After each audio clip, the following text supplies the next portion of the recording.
આવી ગયો છું અમારી દાળ બાટીની દુકાને. દાળમાં કુકરમાં દાળ બફાય છે એની વાઇટ જોઈને બેઠો છું હું. અહીંયા જોઈ શકો છો તમે કેવો બેઠો છું શાંતિથી. આવો નિરાતે બેઠો છું. અમારો એક પાર્ટનર તો હજી ઘરે આરામમાં રહે, કેમ કે કાલે એને દિશામાં એના ઘરના ને જાગરણ હતું. જાગરણ કરતાં કરતાં સવાર પડી ગઈ, એના ઘરના તો સુઈ ગયા, પણ એ ભાઈ અમારે આખી રાત જાગ્યા છે. એટલે આવે એની વાઇટ જોઈને બેઠો છું. અને સામે દાળ બફાય છે, તમે જોઈ શકો છો.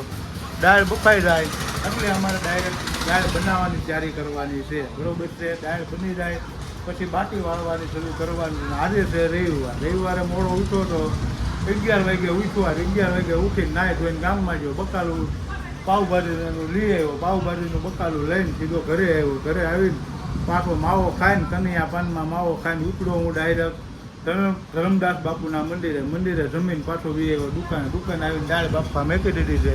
હવે દાળ બફાઈ જાય એની વાઇટ જોઈને બેઠો છું, બરોબર. દાળ બફાઈ જાય એટલે કામ આપણું શરૂ.